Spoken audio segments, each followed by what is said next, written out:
Welcome to Elliott's PT podcast. I'm here to help you find your balance and live your best life guilt-free. I don't believe there is a one-size-fits-all approach for health and fitness. We're all different and we need to find out what works for us. I'm passionate about helping people make realistic, long-term lifestyle changes that they will stick to and they will take with them forever. I don't believe in crazy diets or short-term fixes. We all need to live and find a perfect balance in diet and exercise that suits our individual needs. I want to help you find your exercise mojo, feel great and achieve wonderful things. Here is Elliott's PT podcast by Renae Elliott.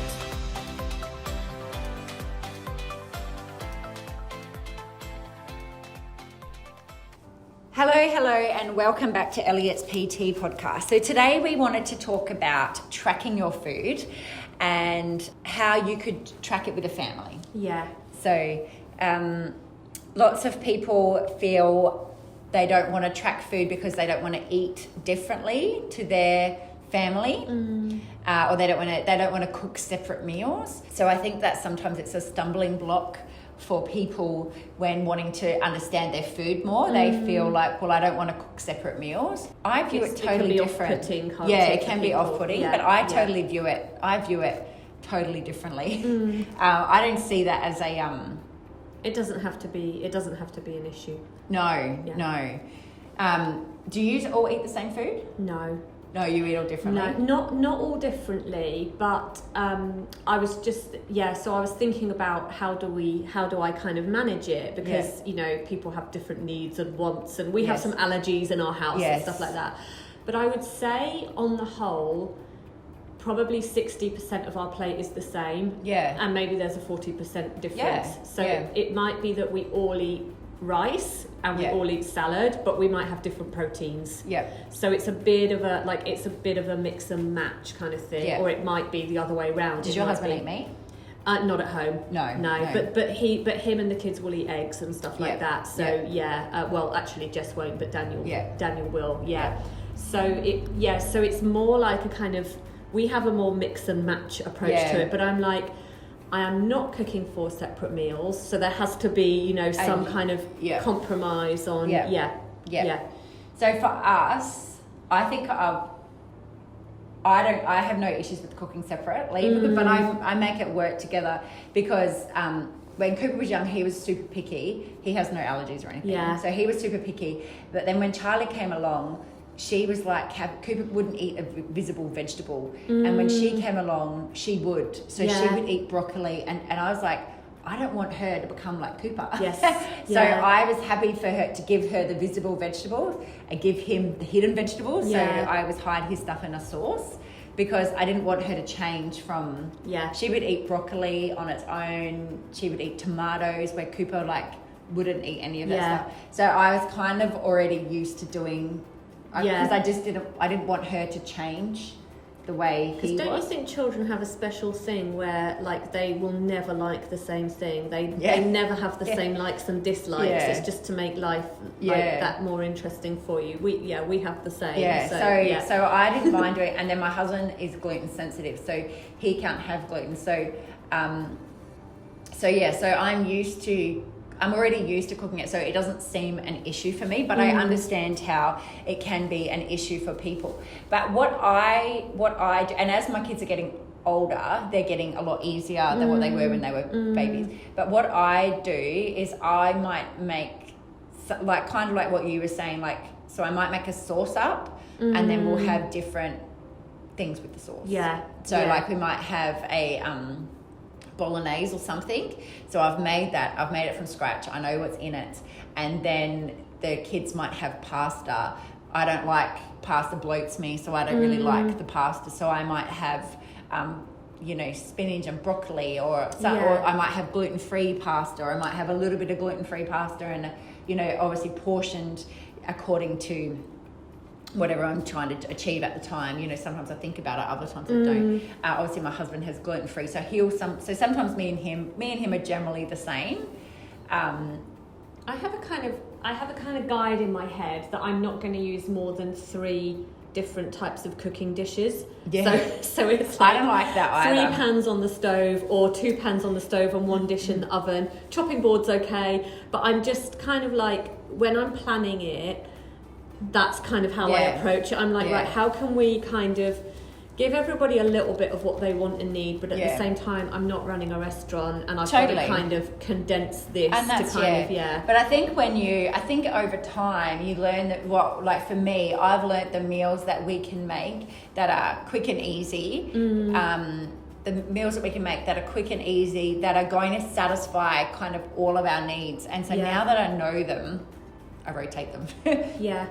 So at the weekend, so this is a good example. At the weekend, I made pizza for the kids that had some vegetables on it, it had some grated carrot and some tomato and stuff like that. And then, so that was in the oven. And then also in the oven for me and my husband was roasted vegetables. Yeah. And then I made salad for everybody and couscous for me and my husband. Yeah. So it's just stuff in the oven. Yeah. I'm using the same ingredients, for some of it. And then there's leftovers as well. Yeah. So it's just kind of, I mean, I really envy people where they can all sit down and eat the same meal, but I don't think that's the reality for a lot of people. So I think I always think like, if I'm going to cook something in the oven for the kids, I'm going to cook something in the oven for us as well, just to kind of make it, just. But I just think that it's not as complicated as people feel it is, and they, like when you're learning more about your food and you're getting that, that meal in, that you've got the balance of your protein, fats and carbs, you can give that to your kids too. Like I talk to my kids about the food, and Cooper knows, he knows that, he knows that you need a protein and a fat and a carb, and he, and we talk about the food in that way. So I think that it's actually really good to educate them as well, so they can learn as an adult how to balance their food out. Where I do too. I'll say to Jess, you haven't eaten your protein. Like that's how we talk about it. And she'll go, I need protein for my muscles. And what does it do for you? It works. Like with a fussy eater, it works. It seems to reach her in a way that just saying, eat that because it's good for you. Well, Cooper wants to be strong. So if you've done all this activity, we need, you need to have your carbohydrates and you need your protein to help your muscles repair.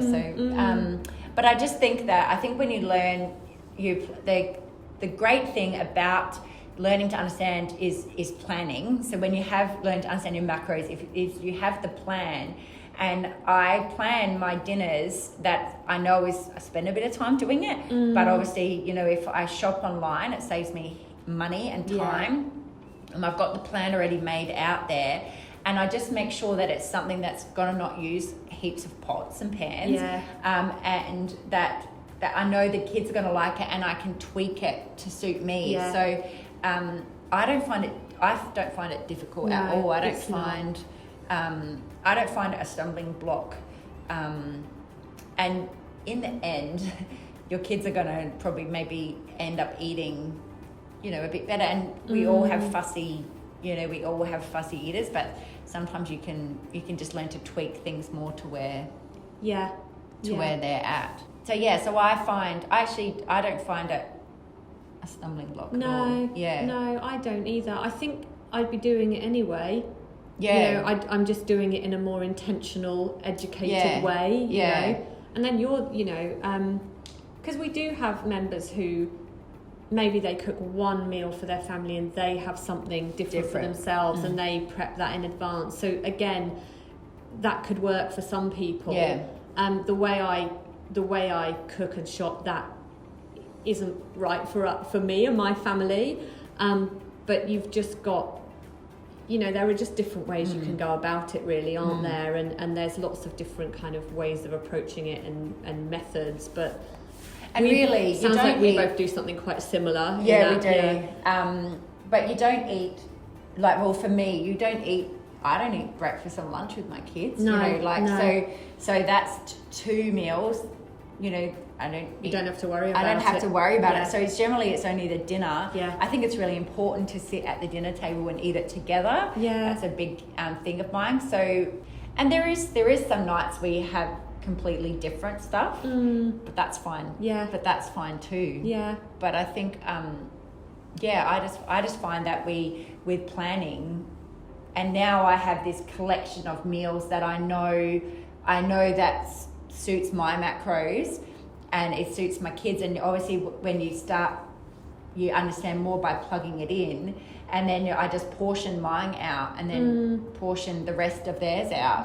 So and once now there's a collection of, I don't know, hundreds of meals now, because I'm planning them around. And my kids are getting better at eating stuff. And the more that they try things, or the more you try a few different things with them, you'll probably be surprised that they're not as... I think we go for more of an assembler plate of food in our family. So my prep might look a bit different to yours, which is that I'd probably have different proteins prepared in the fridge, a few different grains prepared in the fridge, and then prepare vegetables and salad like freshly. So it might be like, what, it's almost like a bit of a bar, like which do you want couscous or rice or quinoa? My kids love quinoa, bizarrely. I like quinoa. Kuba likes quinoa. Yeah. So it's rather than kind of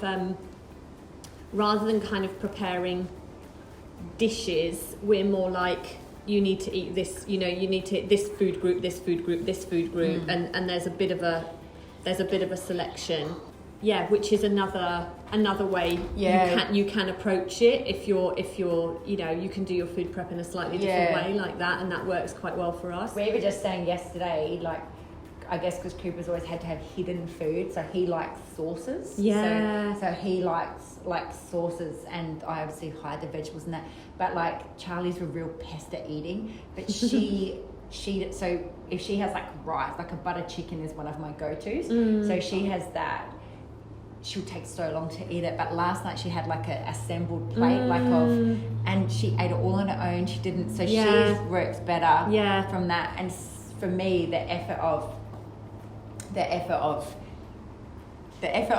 doing those two separate meals, and it meant that she didn't complain and she ate it on her own. That extra work is so worth it. Yeah. So hopefully you'll see that you can still follow your macros and have food suitable for your whole family. Yeah. Thanks for listening to the Elliott's PT podcast. I hope you have been able to find this information of use to you. If you know someone who might enjoy this podcast, please share it with them, and ensure that you subscribe so you can be the first to know when new podcasts are released. If you have the time to leave a 5-star review, that would be amazing, and it would be greatly appreciated.